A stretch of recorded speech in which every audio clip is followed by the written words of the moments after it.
मन को स्थिर और शांत करने के लिए ध्यान, ज्ञान और सील क्यों आवश्यक है? नमो तस्स भगवतो अरहतो सम्मा संबुद्धस्स। नमो तस्स भगवतो अरहतो सम्मा संबुद्धस्स। नमो तस्स भगवतो अरहतो सम्मा संबुद्धस्स। प्रिय धम्मबंधु, यह अत्यंत महत्वपूर्ण प्रश्न है। वास्तव में यह प्रश्न केवल एक व्यक्ति का नहीं बल्कि संपूर्ण मानव समाज का प्रश्न है। आज संसार का प्रत्येक व्यक्ति सुख चाहता है, हर व्यक्ति मानसिक शांति चाहता है। लेकिन यदि हम ईमानदारी से अपने जीवन को देखें तो पाएंगे कि मन पहले से अधिक अशांत, चंचल और तनावग्रस्त हो गया है। आज विज्ञान ने हमें अनेक सुविधाएं दी है लेकिन शांति नहीं दे पाया। इसलिए प्रश्न उठता है, मन को स्थिर और शांत कैसे बनाया जाए? भगवान बुद्ध ने इस प्रश्न का उत्तर लगभग 2500 वर्ष पहले दे दिया था। उन्होंने कहा कि मन को केवल एक उपाय से नहीं बल्कि 3 प्रशिक्षणों द्वारा विकसित करना होगा। सील, समाधि और प्रज्ञा, ये तीनों मिलकर मनुष्य का संपूर्ण व्यक्तित्व बदलते हैं। सील क्यों आवश्यक है? सबसे पहले हम समझें कि सील क्या है। बहुत से लोग सोचते हैं कि सील केवल कुछ धार्मिक नियम है, लेकिन बुद्ध के अनुसार सील केवल नियम नहीं बल्कि मन की सुरक्षा है, प्रोटेक्शन ऑफ माइंड। कल्पना कीजिए कि आपने किसी से झूठ बोला या किसी को धोखा दिया या क्रोध में किसी को अपशब्द कह दिए। उस समय भले ही कोई आपको दंड न दे, लेकिन क्या आपका मन पूरी तरह शांत रहता है? नहीं। मन के भीतर अपराध बोध, गिल्ट उत्पन्न होता है, भय उत्पन्न होता है, अशांति उत्पन्न होती है। आधुनिक मनोविज्ञान भी कहता है कि जब व्यक्ति अपने नैतिक मूल्यों के विरुद्ध कार्य करता है तो उसके भीतर कॉग्निटिव डिसोनेंस अर्थात मानसिक द्वंद्व उत्पन्न होता है। यही द्वंद्व तनाव और बेचैनी का कारण बनता है। इसलिए भगवान बुद्ध ने पंचशील को केवल समाज की सुरक्षा के लिए नहीं बल्कि मन की सुरक्षा के लिए भी सिखाया है। सील मन को निर्मल बनाता है। यदि कोई व्यक्ति अच्छा आचरण करता है फिर भी उसका मन बार बार भूतकाल और भविष्य में भटकता रहता है तो क्या वह शांत रह सकता है? नहीं। यही से समाधि अर्थात ध्यान की आवश्यकता होती है। भगवान बुद्ध ने कहा, अप्रशिक्षित मन दुख का कारण है।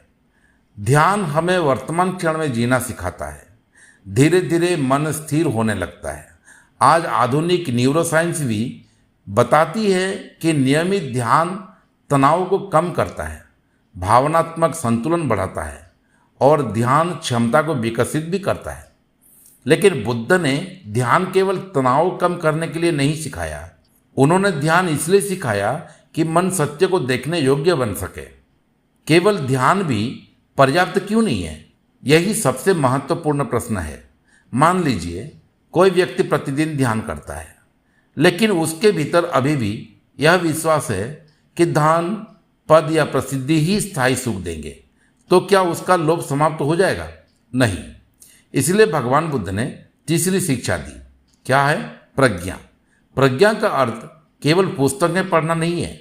प्रज्ञा का अर्थ है वास्तविकता को जैसा है वैसा देखना। जब हम समझते हैं कि सब कुछ अनित्य है, आसक्ति दुख का कारण है, लोभ, द्वेष और मोह मन को बांधते हैं, तब मन धीरे धीरे मुक्त होने लगता है। आधुनिक मनोविज्ञान भी कहता है कि जब व्यक्ति अपनी सोच, थॉट पैटर्न को बदल देता है तो उसका व्यवहार और अनुभव भी बदलने लगता है। बुद्ध ने यही कार्य प्रज्ञा द्वारा कराया। एक सरल उदाहरण देता हूं मैं। मान लीजिए आप एक विशाल वृक्ष लगाना चाहते हैं। सील उसकी उपजाऊ मिट्टी है। यदि मिट्टी ही खराब होगी तो बीज नहीं उगेगा। समाधि उसका जल है। जल के बिना पौधा जीवित नहीं रहेगा। प्रज्ञा सूर्य का प्रकाश है।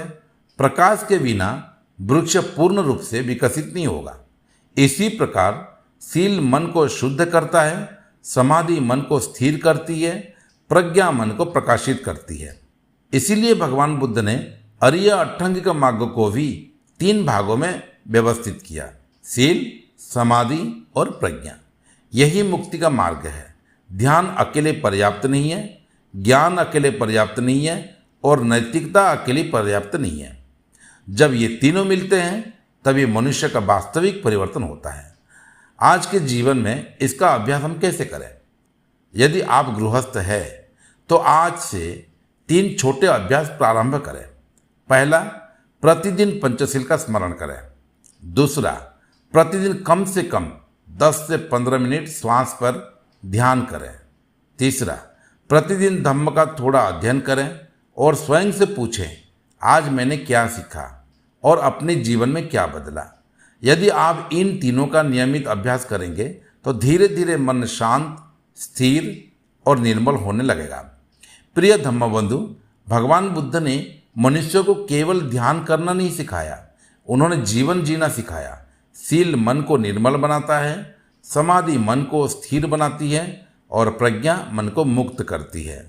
और निर्मल, स्थिर और मुक्त मन ही वास्तविक सुख, शांति और निर्वाण की दिशा में आगे बढ़ सकता है। आइए इस वर्षावास में हम केवल ध्यान ही न करें बल्कि अपने जीवन में शील, समाधि और प्रज्ञा तीनों का समन्वित अभ्यास करें। यही भगवान बुद्ध का मध्यम मार्ग है। यही वर्षावास की सच्ची साधना है। नमो बुद्धाय। भवतु सब्बमंगलम। सब्बे सत्ता सुखियन्तु।